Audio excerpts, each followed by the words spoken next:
안녕하세요. 회생에티 김웅 변호사입니다. 오늘은 우리 서민들이 가지고 있는 재산 중에서 비중이 가장 큰 재산, 주택임대차 보증금에 대해서 살펴보겠습니다.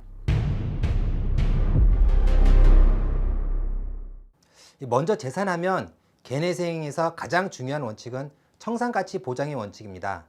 이 채무자가 파산할 때, 다른 말로 청산할 때, 이 채권자가 경매에 붙여서 회수할 수 있는 채무자 재산의 가치를 청산가치라고 합니다.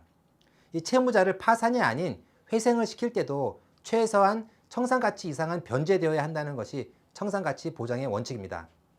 제가 임대차 보증금에 대해 말한다면서 이 청산가치를 말하는 이유는 보증금의 경우 청산가치는 보증금 전액이 아니라 보증금 중 압류금지 금액을 뺀 금액이 청산가치이기 때문입니다.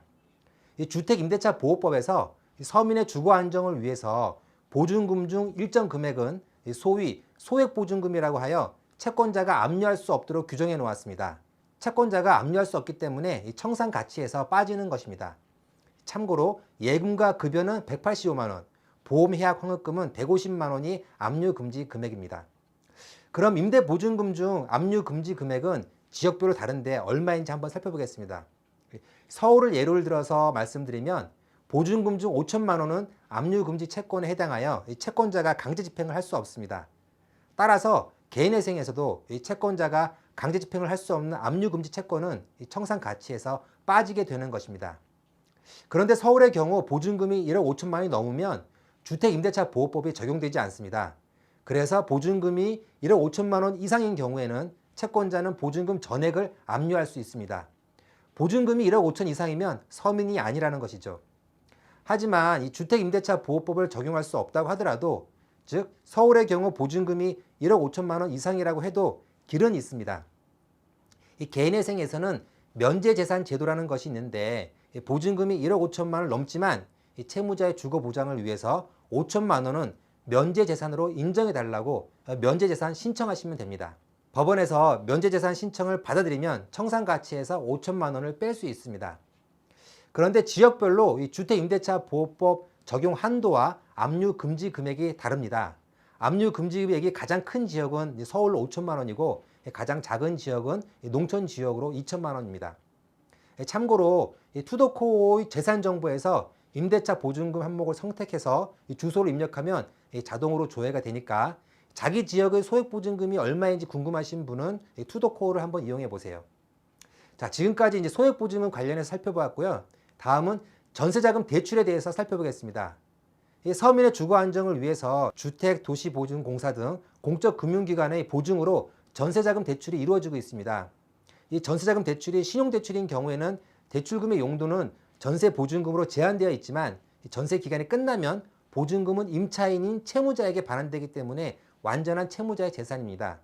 완전한 채무자의 재산이기 때문에 전세 기간이 끝난 후에 전세 대출금을 갚든지 다른 데 사용하든지 채무자의 마음입니다. 빌린 돈을 어디에 사용하느냐는 채무자의 마음인 것이죠. 이 전세자금 대출이 담보대출인 경우에는 전세 기간이 끝난 후에 보증금 중 대출금에 해당하는 금액은 채무자인 임차인에게 반환되지 않고 은행으로 바로 반환됩니다. 여기서 강조하고 싶은 것이 있는데 이 담보대출이라고 하더라도 개인회생을 신청했다고 해서 중간에 쫓겨나지는 않습니다. 이 주택임대차보호법에 의해서 임대기간이 끝날 때까지는 계속 거주할 수 있습니다. 정리하면 이 전세자금 대출이 신용대출인 경우에는 보증금은 모두 내 거이고 담보대출인 경우에는 은행 거라고 할 수 있습니다. 따라서 청산가치 계산할 때도 담보대출 잔액은 보증금에서 빠집니다. 그리고 청산가치 계산할 때 이 소액보증금과 담보대출 잔액은 중복으로 공제가 가능합니다. 예를 들어서 서울의 경우 보증금은 1억 5천만 원이고 그중 담보대출 잔액이 8천만 원이라면 1억 5천만 원에서 담보대출 잔액 8천만 원과 이 서울 지역의 소액보증금 5천만 원을 합계 1억 3천만 원을 공제한 2천만 원이 청산가치가 됩니다. 청산가치가 많이 줄었죠? 그럼 신용대출인지 담보대출인지 어떻게 구분할까요? 대출할 때 이 질권 설정 계약서나 채권 양도 계약서에 사인을 하셨으면 담보대출입니다. 그런데 대출 시 워낙 많은 서류에 사인을 하다 보니 잘 기억을 못 하세요. 기억이 안 나시면 빌려준 은행과 보증서를 발급한 보증기관에 모두 전화를 하셔서 담보대출인지 물어보시면 됩니다. 그럼 이제 신용대출과 담보대출의 차이가 변제금이 어떤 영향을 미치는지 정리하면서 마치겠습니다.